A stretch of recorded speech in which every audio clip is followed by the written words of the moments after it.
भक्तों, प्रयागराज महाकुंभ का भव्य आयोजन चल रहा था। संगम के तट पर आस्था का सैलाब उमड़ा हुआ था। लाखों की भीड़ गंगा में डुबकी लगा रही थी। अखाड़ों की चहल पहल और हर तरफ साधु संतों के तंबू लगे थे। लेकिन इस बार इस पवित्र आयोजन के बीच कुछ ऐसा होने वाला था दोस्तों, जिसने सभी को हिलाकर रख दिया। सेक्टर 14 के बड़े शिविर में एक दिन सुबह एक नया साधु पहुंचा। उसकी लंबी दाढ़ी, माथे पर चंदन का बड़ा टीका और गेरुआ वस्त्र उसे बाकी साधुओं जैसा ही बना रहे थे। भक्तों, वह धीरे धीरे शिविर के अंदर आया और मुख्य साधु के चरणों में झुक गया। मुख्य साधु ने उसकी ओर देखा और बोले, महात्मा जी, आप कहां से पधारे हैं? नए साधु ने हाथ जोड़ते हुए जवाब दिया, काशी से। यहां संगम पर साधना करने की इच्छा थी, इसलिए आ गया। मुख्य साधु ने सिर हिलाते हुए कहा, बहुत अच्छा, यह पवित्र भूमि है, आप यहां आराम से रह सकते हैं। साधु शिविर के एक कोने में बैठ गया। उसने अपने झोले से एक पोटली निकाली, उसमें से चंदन और राख अपनी हथेलियों पर लगाया और ध्यान में बैठ गया। बाकी साधु उसकी ओर ज्यादा ध्यान नहीं दे रहे थे, क्योंकि महाकुंभ में रोजाना ऐसे नए चेहरों का आना जाना आम था। दिन भर वह साधु अन्य संतों के साथ साधारण तरीके से समय बिताता। वह सुबह जल्दी गंगा स्नान करता, दिन भर प्रवचन सुनता और रात होते ही ध्यान में लीन हो जाता। भक्तों, लेकिन रात के समय उसका व्यवहार हार बदल जाता। किशोर, जो उस शिविर में सेवा का काम करता था, ने पहली बार गौर किया कि यह नया साधु हर रात चुपके से शिविर से बाहर चला जाता है। एक रात किशोर ने देखा कि वह साधु शिविर के पीछे गया और जमीन में कुछ दबा दिया। किशोर ने अगली सुबह अपने दोस्त मनीष से बात की। किशोर ने अपने दोस्त से कहा, यार मुझे लगता है ये नया बाबा कुछ गड़बड़ है। फिर मनीष ने कहा, क्यों, ऐसा क्या किया उन्होंने? किशोर ने बताया, कल रात मैंने देखा कि यह कुछ जमीन में दबा रहे थे। पता नहीं, लेकिन कुछ तो अजीब है। मनीष ने हंसते हुए कहा, अरे, तुझे हर किसी पर शक होता है दोस्तों। हो सकता है वह कोई पूजा सामग्री हो। लेकिन किशोर का मन शांत नहीं था। उसने तय किया कि वह इस साधु पर नजर रखेगा। उसी दिन प्रयागराज पुलिस को एक गुमनाम कॉल आया। कॉलर ने बताया कि महाकुंभ में एक आतंकवादी साधु के भेष में छुपा हुआ है और वह किसी बड़े की योजना बना रहा है। यह सुनकर पुलिस तुरंत सतर्क हो गई। इंस्पेक्टर राजीव शर्मा, जो महाकुंभ की सुरक्षा के प्रमुख थे, ने अपनी टीम को अलर्ट कर दिया। इंस्पेक्टर राजीव, हमें हर शिविर की जांच करनी होगी। किसी भी संदिग्ध गतिविधि को नजरअंदाज नहीं किया जाएगा। खासकर नए चेहरों पर ध्यान दो। पुलिस ने सभी शिविरों की गुप्त निगरानी शुरू कर दी। इस बीच सेक्टर 14 के शिविर में वह नया साधु सामान्य तरीके से दिन बिता रहा था, लेकिन रात को उसकी हरकतें जारी थीं। एक रात किशोर ने देखा कि साधु झोले से एक कागज और छोटा उपकरण निकाल रहा था। वह झोला लेकर शिविर से बाहर चला गया। किशोर ने साहस जुटाया और उसका पीछा किया। साधु सीधे गंगा घाट के पास गया, जहां उसने एक व्यक्ति से मुलाकात की और दूसरे साधु से कहा, सब कुछ योजना के अनुसार चल रहा है दोस्तों, कोई शक नहीं हुआ है।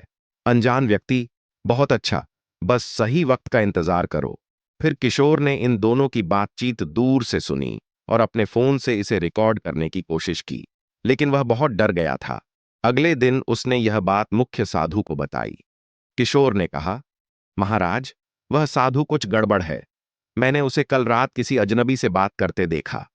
मुख्य साधु ने गंभीरता से कहा, यह बहुत गंभीर बात है, हमें पुलिस को सूचित करना चाहिए। फिर किशोर ने हिचकते हुए कहा, अगर वह दोषी निकला तो मुख्य साधु यह जोखिम उठाने लायक नहीं ऐसा करते हैं। आज रात उसकी हरकतों को फिर से देखते हैं। अगली रात किशोर ने और मुख्य साधु ने तय किया कि वे उस संदिग्ध साधु पर नजर रखेंगे। किशोर ने अपना फोन तैयार रखा और मुख्य साधु ने शिविर के कुछ अन्य साधुओं को भी अलर्ट कर दिया। रात का समय था, सब सोने की तैयारी कर रहे थे। साधु फिर से अपनी झोली लेकर शिविर से निकला। साधु गंगा किनारे के एक सुनसान घाट पर पहुंचा, जहां वही व्यक्ति मौजूद था जिससे वह पहले भी मिला था। अनजान व्यक्ति ने पूछा, तुमने जो कहा था वह काम पूरा कर लिया? साधु ने उत्तर दिया, हाँ, उपकरण सही जगह पर सेट कर दिए गए हैं दोस्तों, बस एक आदेश का इंतजार है। मुख्य साधु और किशोर यह सुनकर चौंक गए। किशोर ने इस बातचीत को रिकॉर्ड कर लिया।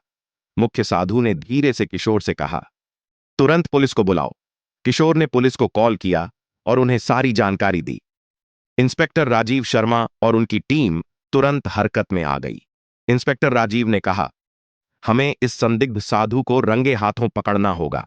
अगर वह सच में आतंकवादी है तो वह कोई बड़ा खतरा बन सकता है। पुलिस ने घाट की ओर जाने वाले सभी रास्तों को घेर लिया। कुछ जवान वेश बदलकर वहां पहुंचे ताकि साधु को उन पर शक ना हो। साधु और उसका साथी अभी भी बातचीत में व्यस्त थे। साधु ने कहा, यह आखिरी चरण है। बस जैसे ही भीड़ सबसे ज्यादा होगी हमें कार्रवाई करनी है। अंज व्यक्ति ने उत्तर दिया, यह हमला सबके लिए एक बड़ा संदेश होगा। कोई सोच भी नहीं सकता कि महाकुंभ जैसी जगह को निशाना बनाया जा सकता है। पुलिस टीम ने सही का इंतजार किया। जैसे ही साधु ने अपने झोले से एक और उपकरण निकाला, पुलिस ने उन्हें घेर लिया। इंस्पेक्टर राजीव ने कहा, हाथ ऊपर करो, पुलिस से बचने की कोशिश मत करना। साधु और उसका साथी हड़बड़ा गए। साधु ने भागने की कोशिश की, लेकिन पुलिस ने उसे पकड़ लिया। झोले की तलाशी ली गई तो उसमें विस्फोटक उपकरण और कुछ नक्शे मिले। पुलिस ने तुरंत साधु और उसके साथी को गिरफ्तार कर लिया। पूछताछ में पता चला कि वह एक अंतर्राष्ट्रीय आतंकी संगठन का सदस्य था। उसका असली नाम अयूब खान था और वह भारत में कई सालों से छुपकर रह रहा था। इंस्पेक्टर राजीव ने पूछा, तुम्हारा मकसद क्या था? महाकुंभ जैसे पवित्र आयोजन को क्यों निशाना बनाया? अयूब ने उत्तर दिया, भीड़ का डर सबसे बड़ा हथियार है भक्तों। हमारा मकसद था यहां ऐसा हमला करना जो दुनिया को हिला दे, लेकिन तुमने हमारे प्लान को खत्म कर दिया। पुलिस को साधु के झोले और शिविर के आसपास लगाए गए उपकरणों से बड़े हमले की योजना के सबूत मिले। अगले दिन प्रयागराज पुलिस ने मीडिया को बताया, भक्तों, महाकुंभ में एक बड़ा आतंकी हमला टल गया। इंस्पेक्टर राजीव ने कहा, हम किशोर और मुख्य साधु के शुक्रगुजार हैं, जिन्होंने सही समय पर जानकारी दी। यह सब उनकी सतर्क और साहस का नतीजा है। किशोर और मुख्य साधु को महाकुंभ आयोजन समिति ने सम्मानित किया।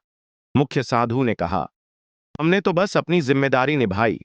महाकुंभ पवित्र आयोजन है, इसे कोई अपवित्र नहीं कर सकता। किशोर ने कहा, अगर मैंने उस साधु पर नजर ना रखी होती तो शायद कुछ बड़ा हादसा हो जाता।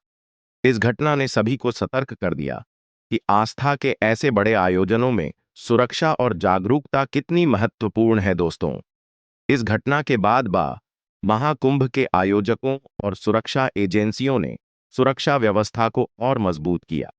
सभी शिविरों में नियमित जांच और निगरानी बढ़ा दी गई ताकि भविष्य में ऐसी किसी भी घटना की पुनरावृत्ति न हो। श्रद्धालुओं भी सतर्क रहने और किसी भी संदिग्ध गतिविधि की सूचना तुरंत पुलिस को देने की सलाह दी गई।